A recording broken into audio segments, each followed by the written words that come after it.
I am not a collector. I love physical video games, but I'm also cheap. So today, when I talk about Super Mario Bros., I hope it is clear that I've never actually played this game on a real NES with a CRT TV, none of that. I've never had access to that. I've played this game through emulation. And trust me, this is emulated right here. And while of course I do wish to play Super Mario Bros. With that authentic CRT TV experience, I hope it's also clear that that's not what I'm talking about today. I'm talking about a modern interpretation of Super Mario Bros. Instead of the classic retro junkie interpretation that you may see online so frequently. I'm not talking about that experience of playing on my uncle's NES in a corner back in 1995, because no!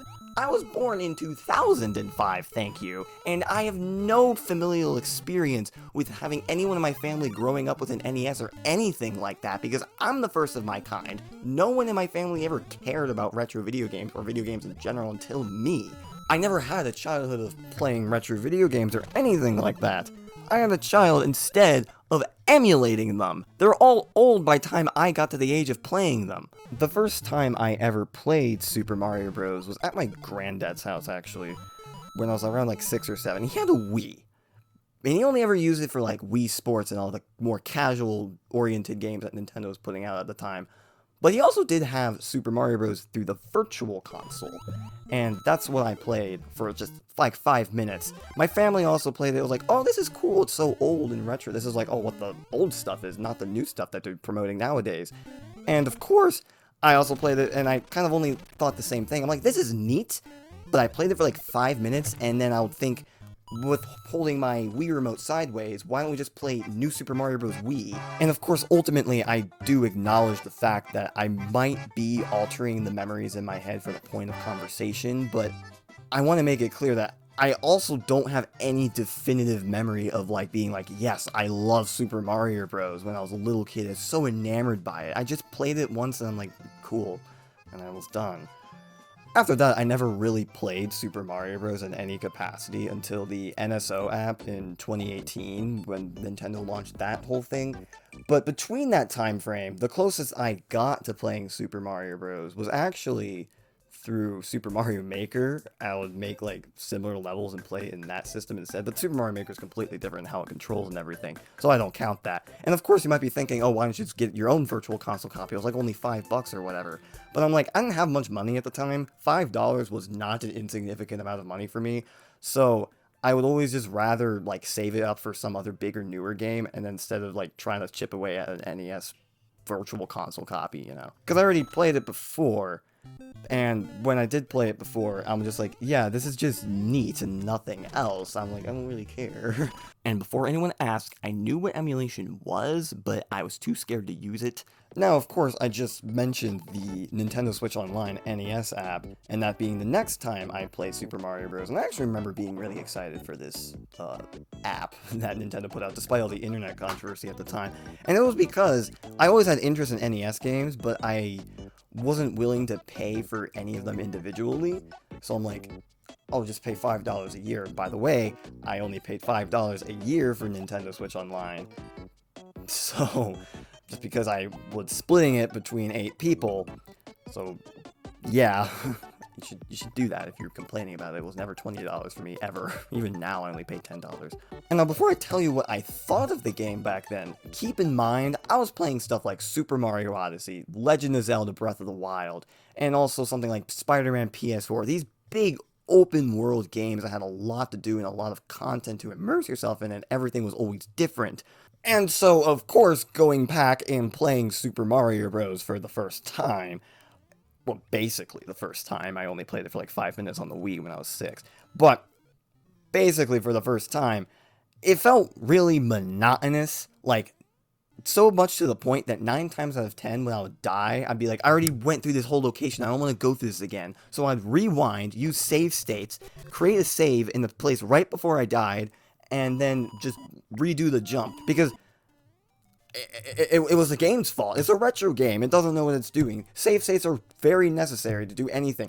And of course, with this style of playing, I got really bored, and by the time I beat the game, it felt more like I checked a box off the list. Because I never was actually learning anything about how to play the game properly, and I never felt any kind of reward for ever actually beating it, because modern games are more contingent on more so experiences than your own skill. Now, of course, there are modern games that are different, and there's more people are responding to games that they want to have more skill, and there's a lot more complicated than I'm making out in this simplistic sense. But when I was a kid, that's what it was for me. So when I finally beat Super Mario Bros. For the first time, I'm like, yay, I can check that game off. Mom, I beat Super Mario Bros. Are you proud of me? Now stop reminding me. I beat it. And now, of course, I hear people saying that, oh, you needed to play the game on a real NES. This is why real NES is important. You're not reminded of the save states that you could do on newer consoles or the other bigger games on newer consoles. Instead, you can just sit down with the game with that retro aesthetic as a plus and really understand it and get good at the controls, because that's the only thing that was available at the time for people in 1985, and that's how you transport yourself. Now, of course, I want to respond to the idea that you need to play Super Mario Bros. On an actual NES. I disagree with that because, well, many years later, after I originally tried to play Super Mario Bros., I went back and played it again, and I was like, you know what? No save states. I'm gonna play through this game completely legit, nothing going in my way. And you know what? I really liked it. Once I got through 8-4 and that final Hammer Brother and Portaboo and Bowser pattern, I finished it all successfully, because you have to completely go through World 8 over and over and over again. I was really happy. I was like, you know what? I felt like I actually learned something here. I never repeated my mistakes, even though sometimes Mario can feel like you're trying to run and then he changes gears when he accelerates and jumps into the stratosphere out of nowhere. And I died so many times because I didn't run in time, and I would fall off a cliff because my running animation was behind or something. Overall, there were problems that were probably more the game's fault when you consider it compared to other games, but that didn't matter because eventually I got used to it. And overall, because I managed to get used to the game and learn the retro controls instead of just being impatient and rewinding everything, it was a good game. I really like that fact, and I could even... Actually, I'll go even more on the good game. It was a great game. I wanted to replay it. I wanted to watch speedruns. I wanted to learn all the tricks and little one-up locations and everything, because I was that enamored, which is fascinating due to the fact that this is a game from 1985 that was playing on a console that had much more superior games onto the same system. So yes, I played Super Mario Bros. In both the sense of probably what most people do nowadays, and also the sense of actually playing it in a similar way to how people played it back in 1985. And so with all of this, with me playing the game 2 different times, and I can finally say that, yeah, I think Super Mario Bros. Is a great game. There you have it, to the people of the past saying that, there you go, you need to play Super Mario Bros. On an NES and be all authentic. Well, I didn't play on the NES given my limitations, but I did get as close as possible. So there you go. There you have it. No save states. I played the game how you wanted it. Now, do you think I was playing the game wrong by playing it in the past sense with save states and being really impatient and rewinding through everything and overall thinking the game was just okay? No, I don't think that was a wrong way of playing the game either. Ultimately, video games are a work of art in the same way that books and movies are. If you look at modern art and I'm saying, I don't really understand this, and then your response to me is that, well, you have to look at it differently. My response to that response is, what do you want me to do? Rip my eyeballs out straight out of its sockets just so I can turn it out, or though I can say that I'm looking at it differently? No! I'm not doing that, obviously. That's unrealistic, and that's just a metaphor, but then people's response to that metaphor is like, no, you don't need to do something ridiculous like that. Obviously, everything I just said is ridiculous. You just have to learn how to appreciate it. And in the sense of video games, going back to our original case, you have to learn these little aesthetics like I did back when I played it again. And I still disagree with this sentiment, and the reason why is because you're in a specific situation. I don't know what your situation is. I don't know why you would want to go back and play Super Mario Bros. And ultimately, for most people, is because Super Mario Bros. Is an all-time, very award-winning game that's like one of the best games of all time. It started the Mario franchise and ultimately gave it a bunch of money to Nintendo. That's why people play the original. Not necessarily because they're like, wow, this is a really good, engaging game. At the time it was, and that's what it started, but they just go back to it and be like, oh, I heard that this was a really good game. It's because of the history. And when you want to say that people who aren't being able to having to adjust themselves to retro video games, and ultimately, by the way, this conversation is not just for Super Mario Bros. By this point, it's for any retro video game in general, you have to keep in mind that a lot of people that are coming from this outside perspective don't... It would be unfair to be like, for the simple experience of like, I want to play a retro video game like Super Mario Bros. Just to see what it was like back then, and be like, well, actually, you need to do all this stuff. You need to do like no save states, potentially even play on a real NES with a CRT TV, not understanding their situation and being like, yes, this is exactly what you need to do. I was like that for a while. I was that other person coming in and not wanting to play retro video games enough, but not enough to the point that I wanted to invest in the time and the patience and potentially even the money. I never ended up investing the money, but you don't even need to do that. I was that person. So, and because of the fact that I didn't like it back then, I feel like it should be more understandable, I guess, that not to all people it might be a good game, because to someone like me back then, given my specific situation back then, it wasn't that good of a game to me. It was impatient, and it wasn't anything like the modern standards.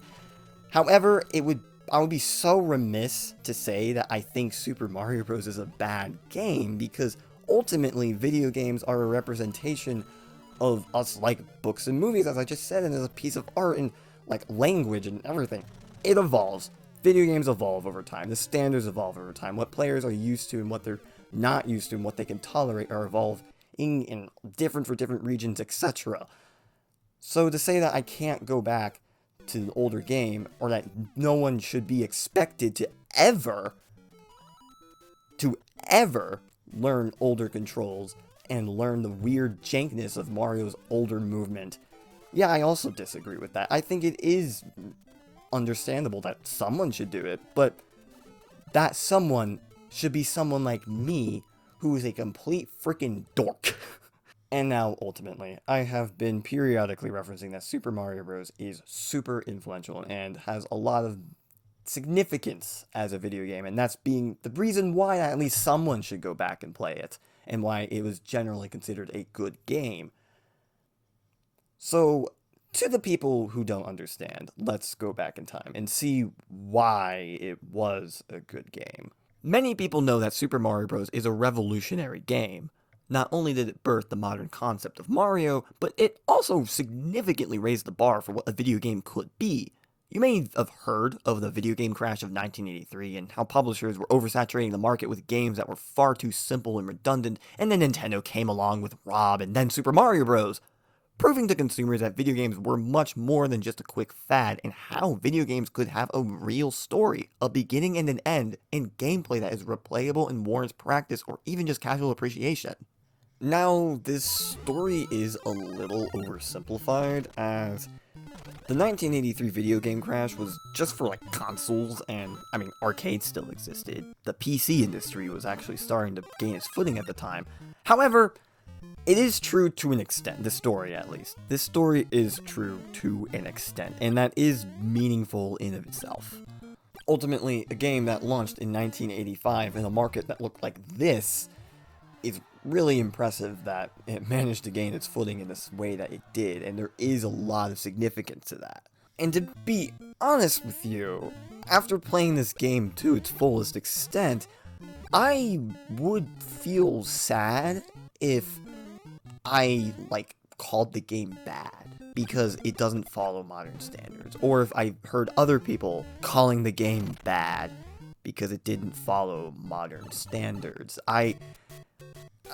It's understandable, because I was in the situation that some people just can't really play the game because they don't have the patience or the time. Now, time for the ultimate question. Should you play Super Mario Bros. And is it a good game? Now, I think it's a good game. I think it's a great game, actually. Now, should you play it?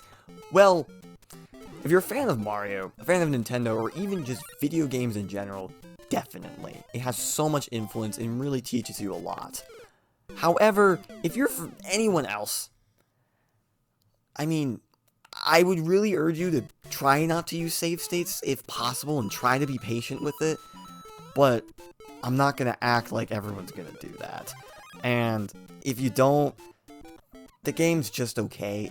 Ultimately, it's not designed for that too much, so playing it repeatedly, that's just how it's going to go at the beginning. That might be frustrating, but to some, I understand. It's not realistic, and that's not how modern games really work.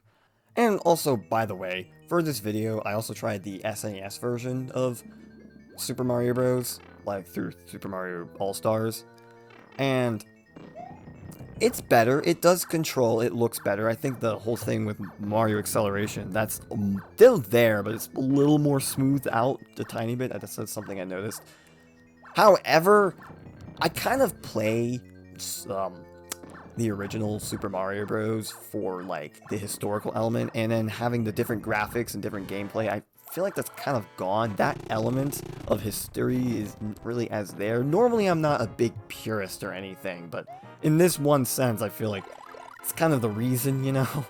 Not a bad game at all. I think it is a perfectly playable version. Great version. Better from a technical standpoint version of Super Mario Bros. And if you want that kind of middle ground, it serves that purpose.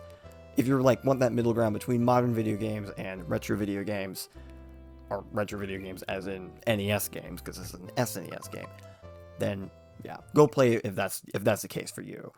And now finally, for anyone playing the original Super Mario Bros. For the first time, remember that when you die or lose all your lives and you get booted to the title screen, press A and start, because that starts you over at the beginning of the world that you died on instead of the beginning of the whole game. And I didn't know that when I actually sat down and played the game legit. So when I was cycling through World 8, I was also cycling through 1-1, 1-2, and then 4-1 and 4-2. So I wasted a lot of time. The game actually did put an in-game solution, and I think it's totally playable like that. And honestly, I think to the people who are a little more casual that don't have as much patience, I probably could have convinced my past self to play Super Mario Bros. Legit if I knew that, so do keep that in mind.